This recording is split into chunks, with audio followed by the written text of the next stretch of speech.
From the beginning of this case, Trump and his allies have tried to make it about Fani Willis instead of about the many charges against him for trying to overturn an election. And now that the sideshow has ended, how do the prosecutors turn the focus back to the man at the center of the alleged conspiracy? Joining me now, Jeremy Saland, former assistant district attorney in the Manhattan DA's trial division, and Andrew Fleischman, a criminal defense attorney based in Atlanta. Good evening to both of you. Thank you for being here tonight. You know, I think the point, Andrew, is that we think of these procedural things, these motions, these decisions by judges as being a win for one side of the or the other. It looks interesting that Fani Willis gets to stay on this trial, on this case, but is she damaged by this? Yeah. I mean, you see in the judge's order him saying, maybe I don't disqualify her, but the state bar could do something. Fulton County could do something. Legislators could do something. So this is not only a finding that she was potentially dishonest in this case, but an invitation for investigations from other parts of the state. What do you make of that, Jeremy? The idea that the judge did sort of imply that maybe the Trump team can get a gag order against her. He's implied in several places that while there was no finding that this relationship was inappropriate and created a conflict in the case, he had a lot to say about her.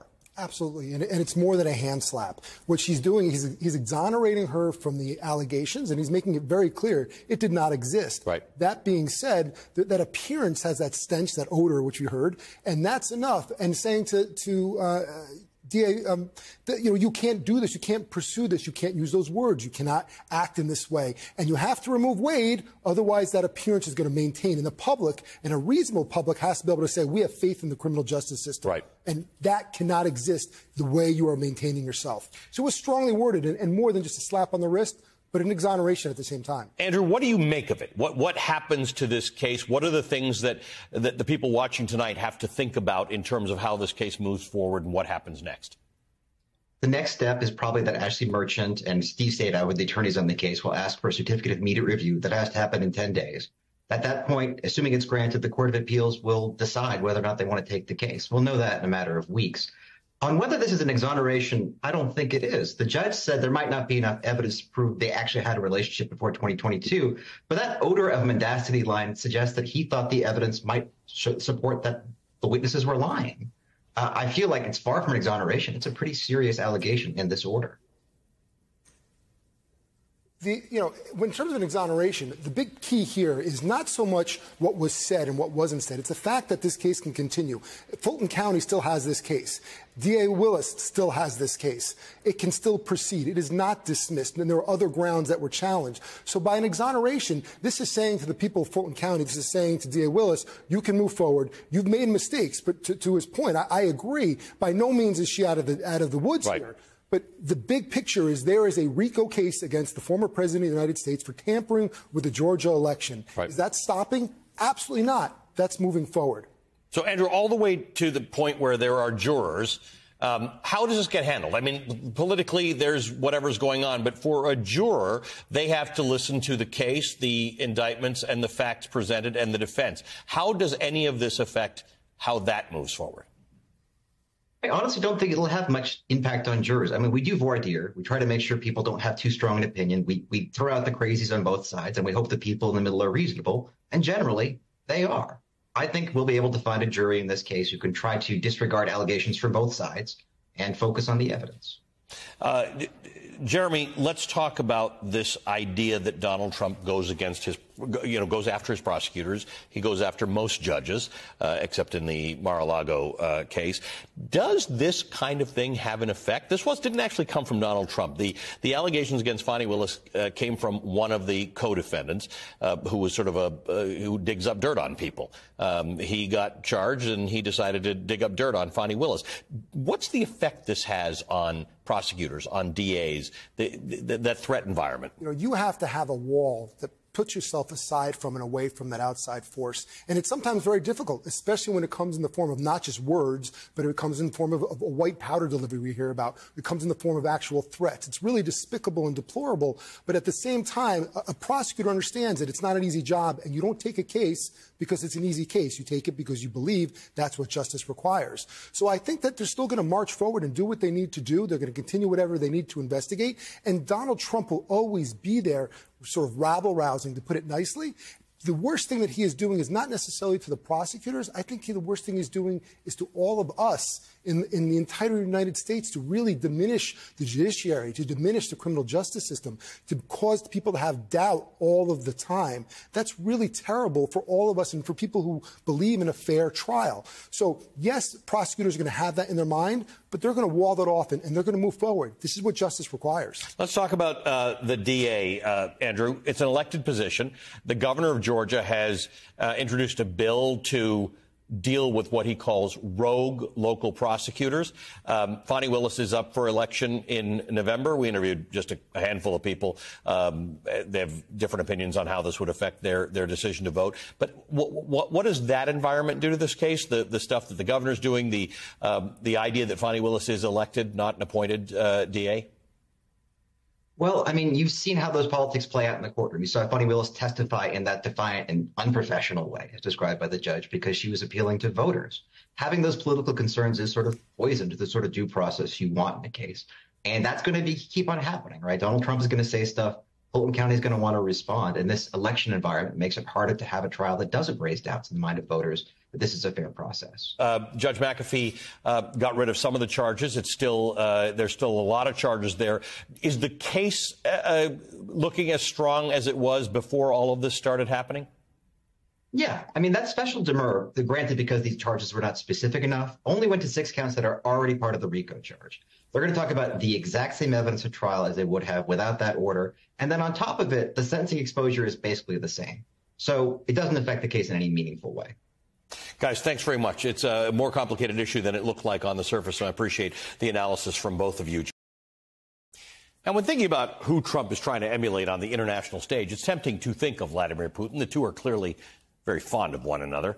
But Jacob Heilbrunn, a senior fellow at the Atlantic Council, looks at Trump a little differently.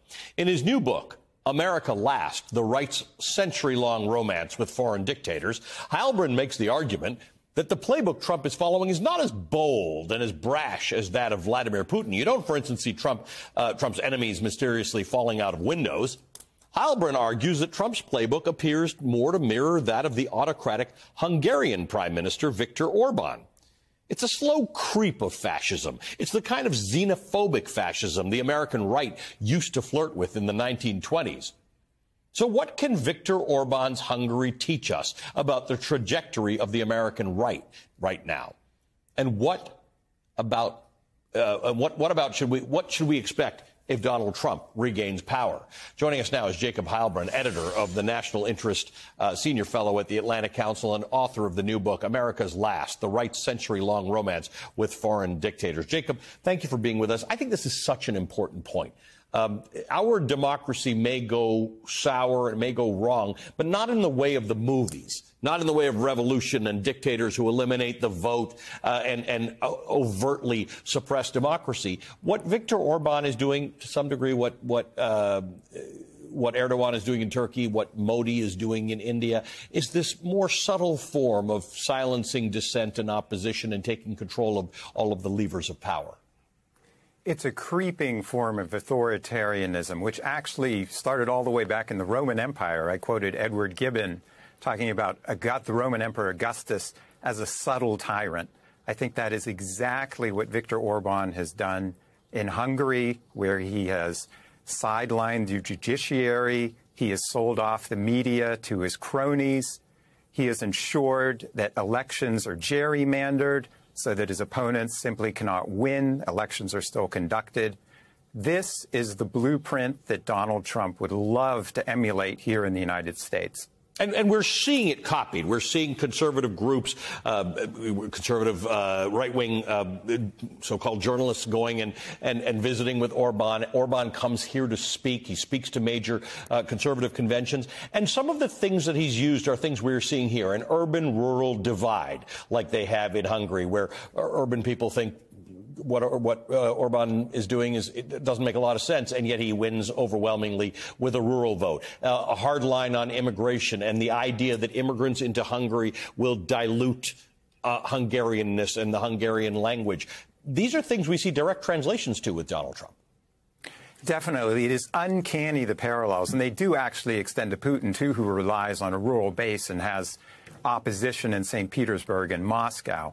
But they have tapped into this resentment to try and not simply win elections here in the United States, but actually overturn what they call the regime. If you talk to conservatives today at the Heritage Foundation or the Claremont Institute, they don't consider us to have a legitimate government. They're talking about Christian nationalism, and they refer to the government here as a regime. A regime means it can be toppled, overturned, and replaced with an autocracy in their mold, in what they see as the right way to govern the United States. So the similarities to Hungary and some of the other places I mentioned is that this creeping fascism, this subtle dictatorship, it is given, that power is given to these leaders. It's not a revolution. It's not a military coup. People vote their rights away willingly. Why? Well, we saw this happen in Weimar Germany in the 1930s when Hitler came to power. Let's not forget he staged the beer hall putsch in 1923. What's his lesson? It failed. You have to win democratically. He's appointed in a coalition government in January 30th, 1933. He doesn't terminate German democracy immediately. He does it over a couple months. And then the Nazis consolidated their power year after year. Now, again, I don't think that that's quite the formula that we're talking about here. What we're talking about is a form of oligarchy. Right now, you have Jared Kushner and Richard Grenell, who is being touted as a potential Secretary of State. The New York Times reports today that they're engaging in deals in the Balkans for hundreds of millions, if not billions of dollars. What is going on? That oligarchy is the interesting part. This idea that people profit off of this and they utilize the levers of power. It's what a lot of people think politics is. But actually, when you look at a place like Hungary, that's true. The people in power, it's a quid pro quo. There's a you scratch my back, I'll scratch yours, and we'll both keep each other in power. In the end, it's always about the grift. Orban is exploiting the so-called immigration crisis, just the way Trump is attempting to do it on the southern border right now. But at bottom, these are useful issues to claim power, and then it's about monetizing it for the family. And that's exactly what we're seeing with the Trump family right now, as the Republicans claim that Hunter Biden is some kind of Napoleon of crime, when in fact, as we see Kushner and Grenell and Trump himself engaging in deals in the Middle East. So that is where I think the United States would be headed, towards a kleptocracy. Let me ask you about that clip that we played on the way in, where someone was asking Donald Trump about whether or not he had told Orban that if he gets back into power, he's going to give up on Ukraine. Obviously, Vladimir Putin is looking at that very keenly. Viktor Orban is the most resistant NATO leader of the bunch. He's always been the slowest, the one who's been holding up stuff to Ukraine. What is in it for these guys to prop up Vladimir Putin? Well, they want to create an illiberal international, as contradictory as that may sound for nationalists. And Orban is functioning as the go-between between Trump and Putin. Trump fetishizes strength. He sees democracies as inherently weak. He would like to cut deals with Putin, extricate the United States from NATO, have Putin establish a sphere of influence. Hungary would benefit from this as well. They actually have designs in the Carpathian Mountains on Ukrainian territory. So it would be a win-win situation for all three leaders. While Biden's every utterance is now watched for a potential mishap, Trump's rambling, incoherent, lie-filled rallies go largely ignored. The New Yorker's Susan Glasser recently watched one Trump rally from start to finish. Quote, "It is easiest to understand the threat that Trump poses to American democracy most clearly when you see it for yourself. Small clips of his craziness can be too easily dismissed as the background noise of our times. Watch his speeches. Share them widely. Don't look away." Joining us now is Susan Glasser, staff writer for The New Yorker. Susan, thank you for being with us. This is such an important discussion because it's really the ongoing media criticism of our time. Too little Trump, too much Trump. don't do what you did in 2016. This is the big question. And increasingly, I'm hearing from people like you, not only listen to Trump, not only watch him, maybe even go to a rally to finally understand what it is that's happening in this country. Well, look, apologies in advance, by the way. I'm not saying that this is necessarily like good for your soul or uplifting or in any way. It is an exhausting experience to just put yourself in this frame. That rally the other night in Georgia was 1 hour and 55 minutes of Donald Trump extemporaneizing, lying, rambling, ranting. Much of it doesn't make much sense. As you know, for years, he struggled with the basics of a noun, a verb, and a period. You're not going to find a lot of those there. But, even beyond the delivery, and certainly when it comes to age, you will come away from a performance like this thinking this is a guy who is age impaired, who really struggles with his words, who is visibly diminished in his vocabulary and his delivery just in the last few years. But beyond that, it's the substance of what Trump was saying this time that really caught my attention as someone who's been paying close attention both in 2016 and in 2020. There's something, different this time. And it's not just the level of grievance and revenge and retribution. It's actually the dystopian hellscape that he portrays America as. It's much worse and darker than even the American Carnage speech, frankly, Ali. Yeah, and I was going to say, we're used to that right from the beginning of Trump, from his inauguration, from pulling out of the climate accords. He has decided that that's the way to go. Now, it continues to work for a lot of the voters, a lot of the people who go to these rallies. It's increasingly not working for some big names. So we just heard from Mike Pence, John Kelly, not supporting him, Bill Barr, John Bolton, Mark Esper, James Mattis, Rex Tillerson, Nikki Haley, H.R. McMaster. So tell me about this. Increasingly, there are big names who are saying, I don't want to be associated with this guy, even if he wins again.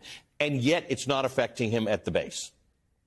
Well, that's right. I mean, this is a party in some ways that is the captive of its base. And you see that for the rationale of some of the senior Republicans like Mitch McConnell, who have essentially thrown away their principles and gone ahead and endorsed Donald Trump, basically saying, well, what can I do? The voters support him. I've heard that from senators, Republican senators who in public are pro-Trump, who have acknowledged to me and to other journalists privately, look, what am I supposed to do? This guy runs 10, 20 points ahead of me in my own state with my own voters. So I think you see a Republican Party that's almost hostage to a subset of its own electorate. That's number one. Number two, it shows you that there is no such thing as a kind of elder statesman in this day and age. Basically, the party doesn't care what those authority figures think.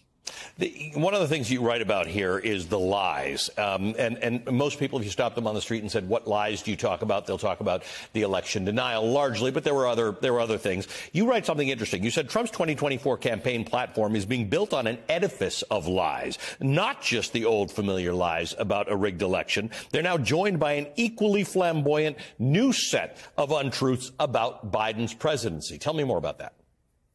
I was really struck by this one. Even compared with 2016, Biden never said the stuff about Obama when he was first running, or even Hillary Clinton that he now says about Joe Biden. He basically says that Joe Biden is both a drooling, incompetent, old man, but he's also a criminal mastermind who's weaponized the government against him. And also he's created a country where Joe Biden is single-handedly ordering gangs of roving murderers and thugs, into our country to kill innocent people. He lays this all very directly at the foot of the incumbent president in a way that would have been the biggest news in any other campaign of our lifetime. This is like Willie Horton on steroids, the way that Donald Trump is talking to his adoring, cheering crowds of fans. He literally accuses the president of basically unleashing gangs of murderers in the country. And people just bat an eye. They don't even pay attention